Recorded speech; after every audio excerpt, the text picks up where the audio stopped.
Representantes del gobierno de Ecuador y de la Comisión Europea retomaron este lunes negociaciones para un acuerdo comercial, el cual estuvo paralizado durante 5 años. Esa será nuestra arista económica el día de hoy. Comenzamos. Desde que Quito decidió en 2009 abandonar las conversaciones que mantenía junto a Colombia y Perú para alcanzar ese tratado con el bloque comercial europeo. La ronda de negociaciones que se celebrará esta semana en Bruselas, Bélgica, se centrará en el acceso de bienes a los respectivos mercados, los servicios y licitaciones públicas y a ciertas provisiones normativas para hacer posible que Ecuador se una al tratado. Desde un principio, el Ejecutivo ecuatoriano busca alcanzar convenios que resguarden la soberanía económica y política del país y que contribuyan a mejorar las condiciones de vida de los ciudadanos.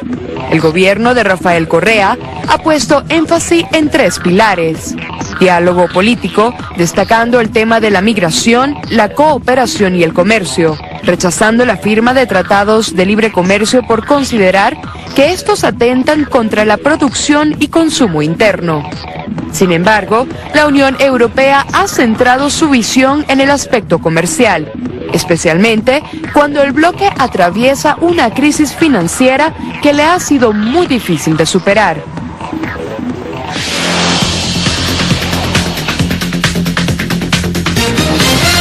Para el análisis el día de hoy y desde Ecuador nos acompaña Jorge Orbe, docente de Relaciones Internacionales, y bueno, nos ofrece parte del panorama, su lectura con respecto a estas conversaciones. Señor Orbe, bienvenido a Impacto Económico. Buenas noches, muchas gracias por la invitación. Ecuador y la Comisión Europea van a retomar entonces las conversaciones para un futuro acuerdo comercial. ¿Cuál es su lectura en torno a este panorama? En primer lugar, quisiera decir que para Ecuador el comercio no es un fin, es un medio para alcanzar el desarrollo, el bienestar y el buen vivir de nuestros pueblos. Desde esa perspectiva quisiera subrayar de que la Constitución del Ecuador establece la prohibición de que los gobiernos suscriban tratados de libre comercio con los países del resto del mundo. Nosotros, como política nacional, impulsamos acuerdos comerciales para lograr el desarrollo y el buen vivir de los ecuatorianos, bajo un principio de soberanía económica y política del país, en términos de alcanzar efectivamente negociaciones comerciales que permitan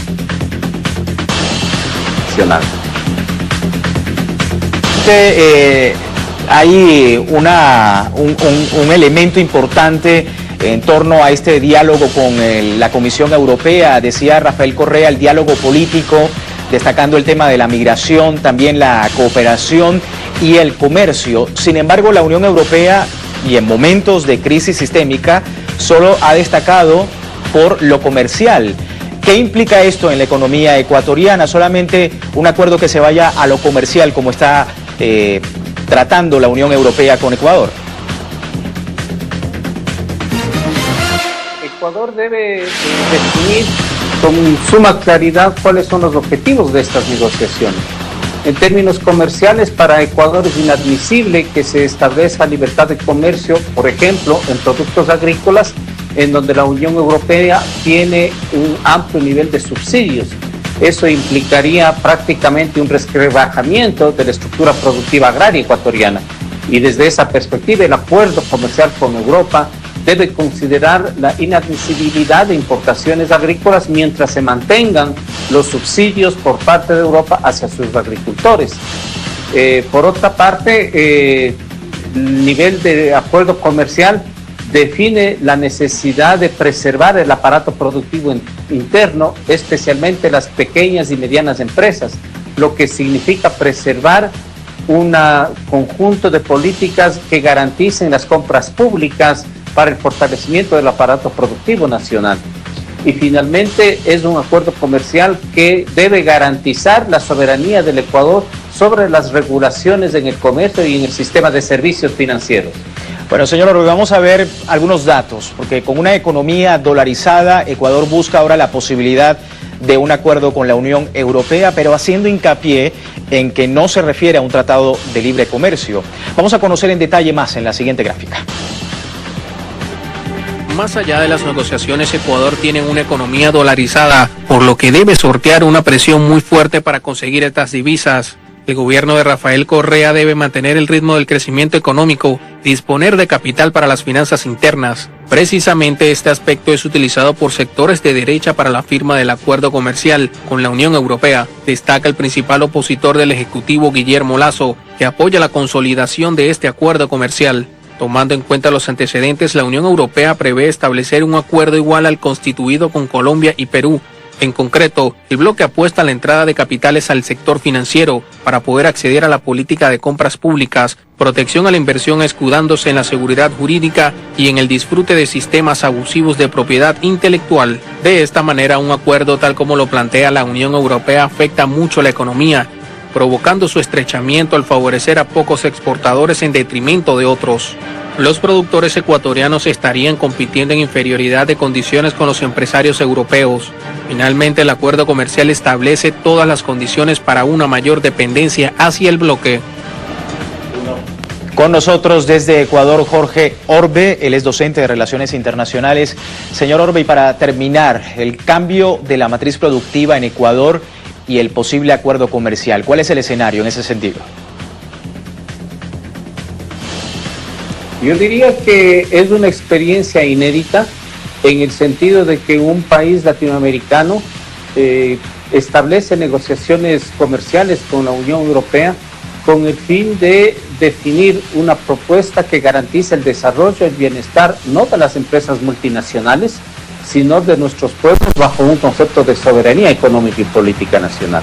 Por eso el presidente Correa ha planteado no solo un acuerdo comercial, sino un diálogo político que permita discutir con Europa un conjunto de medidas orientadas a transformar el sistema de comercio mundial, regido por la Organización Mundial de Comercio, y el sistema financiero internacional como mecanismos que garanticen el desarrollo y la equidad en todos los países del planeta. Por otra parte, se requiere incorporar la agenda respecto a los aspectos migratorios que permita garantizar los derechos ciudadanos y los derechos humanos para un conjunto de migrantes no solo provenientes del Ecuador, sino del resto del mundo en Europa, a fin de que en esos países se respeten los derechos humanos de los residentes procedentes de otros países que viven en Europa y fundamentalmente se garantice el derecho y el bienestar de todos los migrantes en ese continente. En lo que respecta al comercio y las inversiones europeas en el Ecuador están sujetas a las disposiciones constitucionales, en donde bajo un enfoque de derechos, el inversionista extranjero tiene los mismos derechos y las mismas obligaciones que los inversionistas nacionales. La Constitución del Ecuador prohíbe el otorgamiento de privilegios a la inversión extranjera alguna. Señor Orbe, muchísimas gracias por este tiempo con nosotros en Impacto Económico. Bueno, era Gracias a ustedes, buenas noches. Jorge Orbe, docente de Relaciones Internacionales desde Ecuador.